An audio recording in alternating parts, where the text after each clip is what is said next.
누군가에게 무엇이든 추천할 때에는 내가 그것을 정말 좋아하는지를 생각해 봅니다. 때로 취향의 공유는 대화보다 더 나를 상대에게 전하기 좋은 방법인 것 같습니다.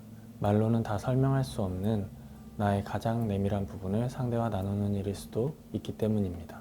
내가 좋아하는 그 무엇이 상대에게 공감이 될 수도 있고 아닐 수도 있지만 그 과정에서 우리는 어떤 식으로든 서로에 대해 조금 더 알게 된다고 생각합니다. 취향이 다를지라도 영화를 보고 각자의 감상을 나누는 것 또한 이 영화를 즐기는 또 하나의 방식이기에 제가 좋아하는 영화들을 전해봅니다.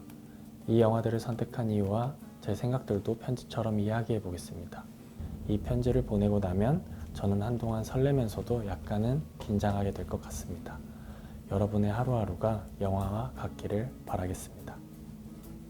첫 번째로 소개해드릴 영화는 빨간 풍선인데요. 빨간 풍선은 제가 제일 좋아하는 영화이기도 합니다. 한 아이와 빨간 풍선의 만남과 이별을 담고 있는 이 영화는 한편의 동화와도 같습니다. 그렇지만 정말 사실적인데요. 대학교 1학년 영화과 전공 수업에서 이 영화를 저는 처음 봤습니다. 지금까지도 시나리오를 쓰거나 영화를 만들 때마다 꼭 다시 한번 찾아보게 되는 영화입니다. 대사 하나 없지만 모든 장면이 이미지로 말하고 있고 감정을 꾹꾹 담고 있다고 생각합니다. 표면적인 이야기는 동화적이지만 개인적으로 그 안에 담긴 내용은 너무나 현실적이라고 생각합니다. 특히 제 나름대로 받아들인 엔딩이 그러한데 모난 세상 속에서 티 없이 맑은 아이의 마음은 언제나 저에게 슬픈 위로를 주곤 합니다. 제게 빨간 풍선은 세상에 왜 영화가 필요한지, 이야기가 필요한지 말하는 것 같아요. 아이와 빨간 풍선이 만난 것처럼 우리에게는 손으로 만질 수 있을 것만 같은 환상이 필요하다고 생각합니다. 사실적인 표현과 연출 덕분에 이 동화는 현실에서도 있을 것만 같은 사실성을 가집니다. 저는 지금도 어떻게 그 당시에 이 영화를 찍을 수 있었는지 항상 궁금하고 신기해하는 중입니다.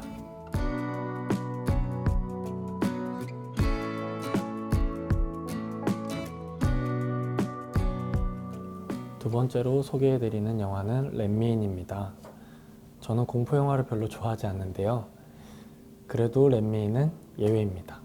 뱀파이어 장르임에도 불구하고 장르적인 쾌감을 전달하기보다 뱀파이어가 살아가는 일상을 사실적으로 묘사하고 있거든요.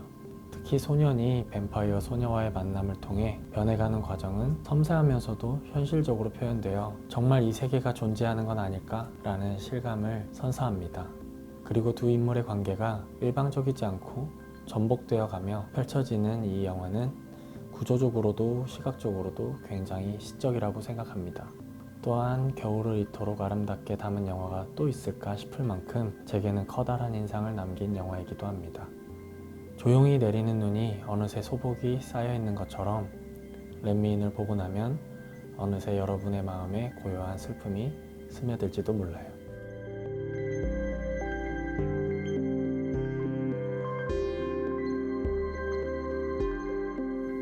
세 번째로 소개해드릴 영화는 우리는 같은 꿈을 꾼다입니다.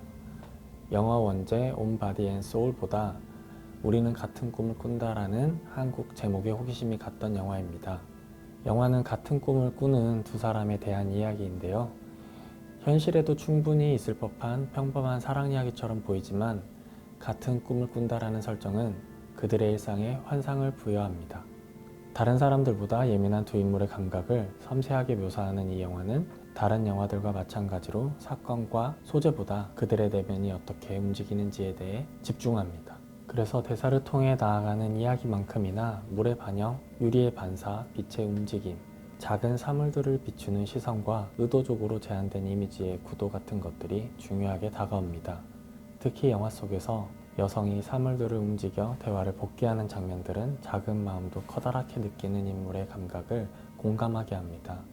이러한 감각들이 영화 속 꿈에서 내내 내리는 눈 또는 소외된 곳을 비추는 햇빛처럼 마음에 쌓여서 영화를 다 보고 나면 이 세상 어딘가에 나와 같은 꿈을 꾸는 사람이 있진 않은지 주변을 두리번거리게 될지도 모르겠습니다.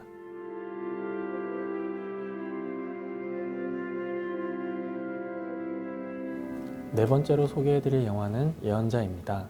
다른 영화들이 평범한 일상을 이야기했다면 예언자는 범죄를 저지른 소년이 감옥에서 살아남기 위한 하루하루를 꾹꾹 눌러 담아냅니다. 감옥에서의 삶이 소년에게 주어진 환경이기에 이 또한 그의 일상이라고 할 수 있겠죠. 추천한 영화들로 미루어 저의 취향을 짐작하실 수 있으리라 생각합니다. 저는 일상을 인상적으로 그려내는 영화들을 좋아하는데요. 거기에 사실적으로 연출된 환상까지 더해질 경우 그 영화들은 대체로 제게 오래도록 잔상을 남겼습니다. 이 영화는 사람이 보고 싶은 것을 보는 것인지 봐야만 하는 것이 보이는 것인지에 대한 인식을 영화 언어로 인상 깊게 표현하고 있습니다. 어떤 영화들은 시간이 지나면 내용은 기억하더라도 장면은 잊곤 하는데 예언자의 경우 장면들이 제게 짙게 오래도록 남아 있습니다. 세상을 떠난 누군가가 영원으로나마 내 옆에 있지 않을까 하는 상상을 자주 하곤 합니다. 전혀 다른 느낌의 장면이긴 하지만 상상인지 영혼인지 모를 인물을 보는 주인공을 보면서 저는 위안을 얻었습니다.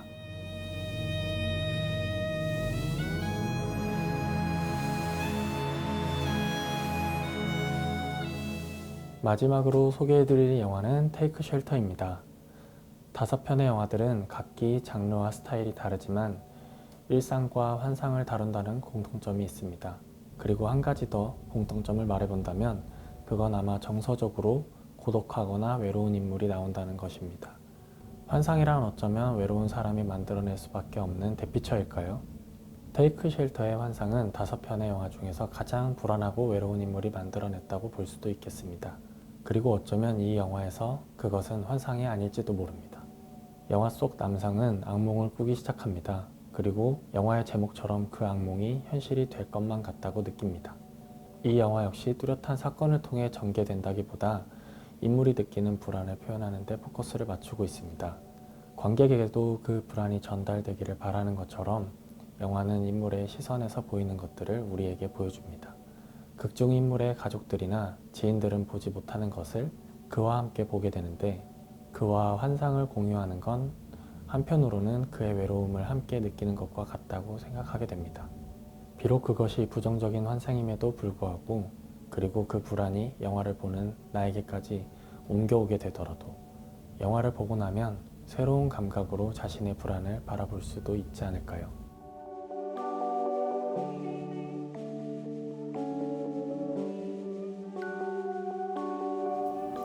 이렇게 5편이 추천 DVD를 통해 여러분과 나누고 싶었던 영화들이었습니다.